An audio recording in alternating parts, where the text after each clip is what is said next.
Hi guys, welcome back to Family Time. We are here today with James Cullen. We are so lucky to have him on our team at Family Time.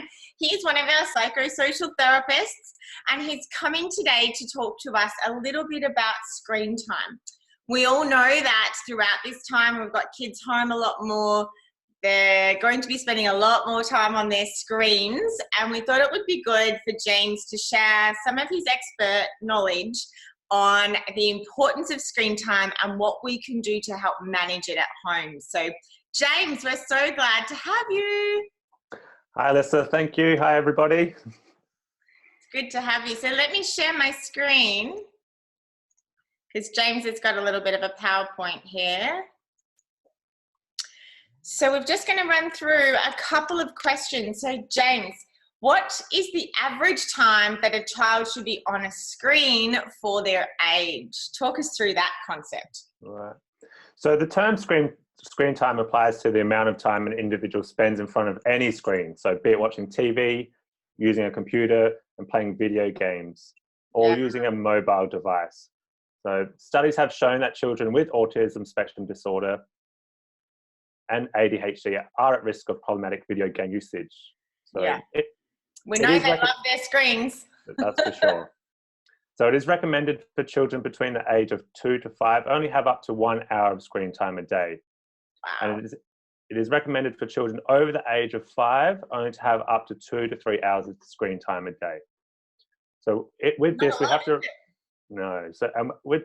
remember that the screen time should be broken into 30-minute allotments. So we should take breaks in between to complete other tasks, like an exercise break, to say. Yeah, right. And it is important for screen time to be balanced with socializing with peers and family, reading and exercising. Those figures are way lower than even I expected, for that age. I mean, an hour, that's just one hour of TV in the morning. That's right. And when you consider you're looking at your phone several times a day and TV and video games, there's so many different types of screens that we're all constantly looking at. So when we add that up in a day, it goes quickly, that's for sure. Huge. And I guess making sure that if we are having a little bit more screen time, A, we're aware of it, but B, we're really breaking it up into these 30-minute lots. Yeah. Wow. Okay, guys. So parents, take note. Those hours and times are a lot less than I think we were all expecting. So if our kid or our children are on screen time for a long time, what are some of the symptoms that we can start to see if they have had too much screen time? For sure. So yes, studies have shown that children's social and emotional functioning are negatively impacted when they spend longer than the recommended amount of time on their screens. So this can present as meltdowns, defiance, irritability, and a lack of mobility. So also using screens before we can go to bed can also have a negative effect on our sleep. So we can see here the recommended time, amount of time each kind of age category need to be sleeping a night. So preschoolers need about 11 to 13 hours of sleep a night, school-age children 10 to 11 hours, and teenagers need 8 to 10 hours. It's a lot of sleep. Yeah.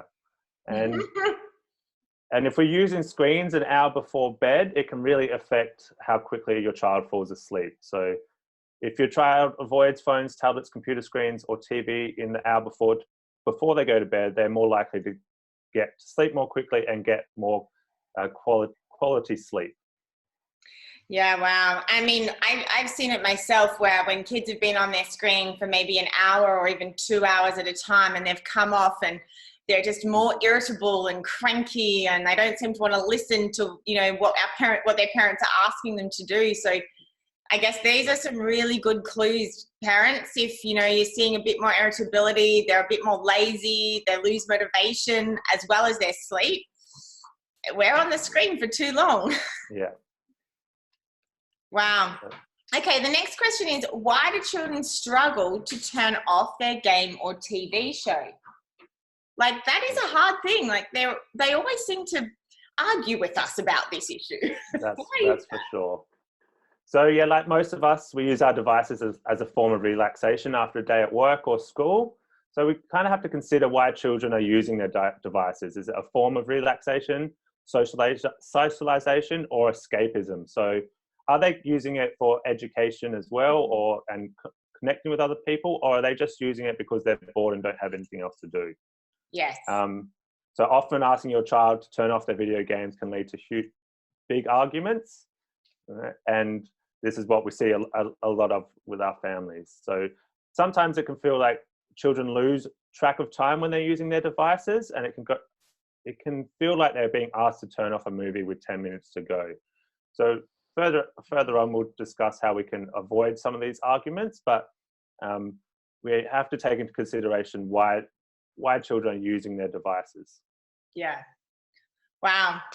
I'm sure that there's a few more tantrums been going on in the last couple of weeks. That's for sure. So knowing that, this is partially a problem for most children and parents, what are some things and strategies that parents can utilize so that we're not arguing and that this transition is so much easier? Yeah. So obviously creating rules and a screen time agreement with your child is really the biggest thing you can do. So if you're thinking of creating some rules or an agreement with your child, consider these kind of points of where your child can use screens. So for example, only in the family room and not in the bedroom at night, or not in the car. So kind of keeping those bedroom spaces clear of screens and making it more of a social family event when you are using the screens. Yeah. So when your child can use the screens, for example, meal times are free of TV, computers and phones, and no screen time until chores and homework are finished. Yeah. That's going to be a tricky one for parents. We're going to have to instill these rules and routines, and I know that one of our videos coming up is going to be about how to implement routines, because I think that's going to make a big difference to this. For sure. So another thing to consider is how your child can use screens. So for example, for making a podcast or watching a TEDx talk, but not for watching just epic fail videos. So this is what we consider, what are they using their screens for? Is it for education, of being creative, or socializing with, especially with friends and family at this time? Or are they just using it to escape and kind of just wind down? Yeah.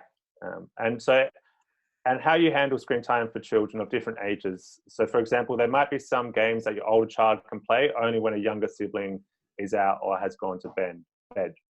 So we have to consider, if we do have siblings of different ages, that they're also watching appropriate material. So that includes movies and TV shows and video games as well. We often forget sometimes that video games do have ratings, and we have to take them into consideration.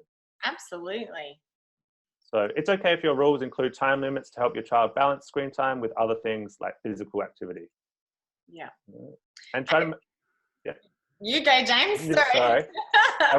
And we want to try and make screen time a social experience within the family as well. So watching TV or playing video games together allows the opportunity for you to model appropriate behavior when transitioning from screen time to other activities. So at this time, maybe sit down as a family, watch a movie or a TV show, or, play a multiplayer video game together, because that can be a bit of fun too. And I guess it's really, as you said, these things are great, but you've just got to have those rules established and made really clear, isn't it? Yeah. So, it might be sitting down as a family one day and saying, okay, let's contribute to these rules. This is what's going to happen from tomorrow. Set up the expectation. Don't just say, right, these are the new rules. That's right. Maybe, pop them up somewhere. Yeah.